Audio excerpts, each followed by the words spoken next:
next fellow, my goodness, he is a beloved figure in the art world here in San Francisco, and I am so excited he's here because for probably 20 years he never responded to a single email I ever sent him. So I was thrilled when he actually got back to me. I thought, my goodness, what has changed? But he's a terrific visual artist and performance artist. Please welcome Cliff Hengst to the stage.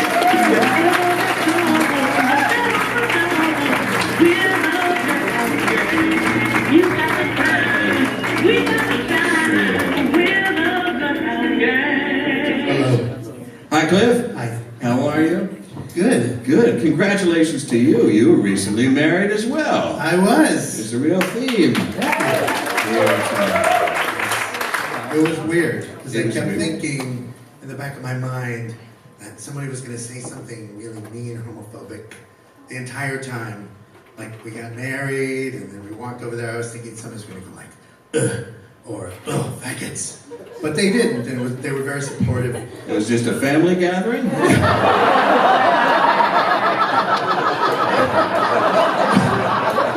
they weren't invited. But it turned out nice. That's great. And how long have you been together? 24 years. That's amazing. Well, of course, absolutely. That also begs the question, who didn't want to do it? I mean, other than, the government. But like, was somebody reluctant within the couple? Scott was a little reluctant. Yeah. Yeah. He was. I tried to make it casual and say, "Hey, you want to get married?" That was the proposal. After 24 years, it's like. Nobody was reluctant. Yeah. Over a bowl of noodles. That's what I was thinking. Pasta. That's what you do. One of the birds. Pass the Parmesan.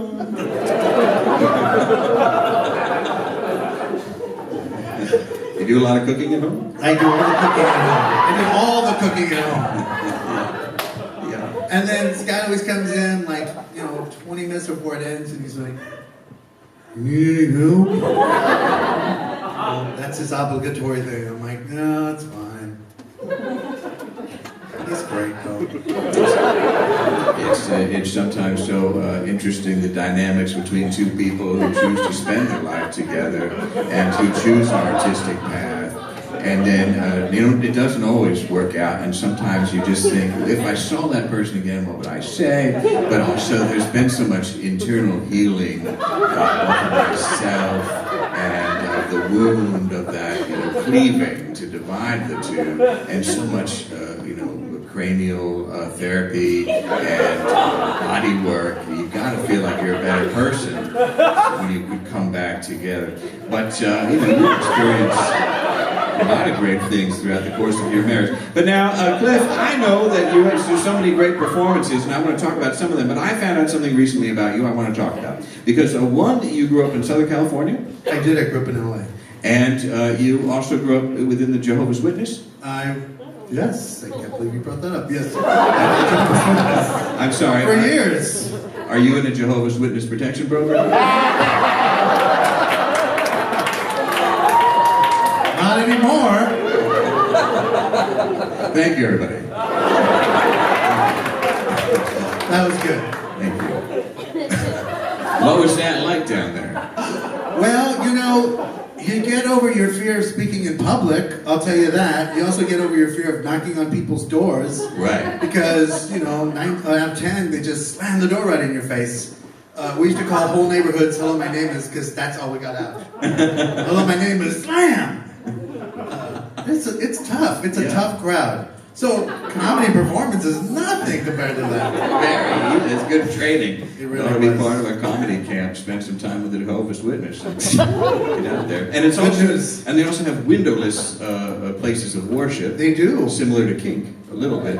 You have nice windows. You have nice windows now, but Yeah, it's you a just little- can't see it. kind of a similar deal. That's good. It's funny you notice that. It's all windowless. Yeah. Well, Not in the dungeon, though. one they put in Westchester. I don't know if you know that one, Tom, but they put one in there. You put a cake in Westchester? No, they. We'll talk later. But I was always a little bit nervous about when you'd see the ashen, kind of pale folks walk over there because they hadn't had any light, and they'd be knocking on the door. And Yes. it was always a little bit. But is your family still involved with them? My mom is, and my younger sister is, and my older sister is. Yeah. But everybody else kind of left. But you left. I was the first to leave. Yeah, and that's okay. Well, yeah, it's okay. It is. Years of therapy. Ginny says it's okay. Ginny says it's okay. You look great, by the way. Okay, let's keep the focus. Do you like my... So, and when did the leaving of that faith deal with coincide with you moving to San Francisco, or it was something else? It did. I told all my friends I was going to San Francisco to go to school, which I was. I went to the Art Institute, but it was really because of San Francisco. I remember a teacher at the city college I was going to in Pasadena said, "Don't drop the soap," and I was like, I am just going to be throwing soap constantly. That's my entire thing. People were so harsh then in the 80s. Mean. Get into some of those bathrooms and just let the soap fly. Now, some of the performances, though, that you've done, you've managed to just weave in comedy with those performances. Has that always been an interest of yours? It has. I was just thinking about that the other day because I was watching these Carol Burnett reruns, and I remember staying home on Saturday nights and watching Carol Burnett, and then going to my classmates and talking about Carol Burnett, and I always loved her so much, and I always thought I could deal with comedy in a way. And so when I tried to do performances, at first they were kind of serious, but then they kind of veered off, and I wasn't enjoying them so much. So I kind of tried to move comedy kind of into them more. Well, one of the ones I remember, and I remember it to a point, but what I remember is that you came in wearing a tree branch. What happened after that? Oh, yes, I was a tree. I taped some tree branches on, and I wore brown clothes, and I was this kind of a tree, and I just... But you told jokes, right? I did. I was like, "Hey, how are you? I'm a tree. Do you want a hug?" Or, "Hey, I'm a tree. Let's leave together." This is terrible. But recently you also did one that I love. It's you got a megaphone and you're walking up the hill, real steep, like a Potrero kind of a hill, and you're saying, you're singing "I Left My Heart in San Francisco" and progressively getting more winded, as if you're close to having a heart attack. I was close to having a heart attack. Yes. But at the top of the hill, you could see my veins bulging, and I was turning purple. And this lady was looking down the street. She's like, "What's going on?" And I said, "I'm doing an art piece." And she's like, "Oh, okay." See, it's a supportive place where you can really find your voice. And then recently you also did a tour through Los Angeles as Whitney Houston. I did. I gave a tour of Wilshire Boulevard, of all the landmarks of Wilshire Boulevard, as a tour guide who gets possessed by the ghost of Whitney Houston. And then Whitney takes over, and she talks about her life and all her hits, while talking about the architecture. It was almost more than I could chew. This much. But I think I pulled it off. Well, I really like the final scene is Cliff. You've got like a gold lame moo-moo kind of a thing with a wig off to the side.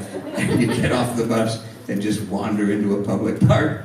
Just kind of running away. MacArthur Park. MacArthur Park. I ended at MacArthur Park, and I just ran off into the park. And if any of you have been to MacArthur Park lately, oh my God, it makes San Francisco look like, a Chipotle. It is like wackadoodle. There's a guy folding his towels. There's a Bible study under a tree. There's a family eating out of cans. There was this lady laughing to herself and covering herself in this chapstick. And people just in line looking for cans. And I'm just noticing this. I was like, oh, this park should have been the piece. I'm wasting my time and energy on this. Crazy. It is a beautiful place where dreams go to die, isn't it? Los Angeles.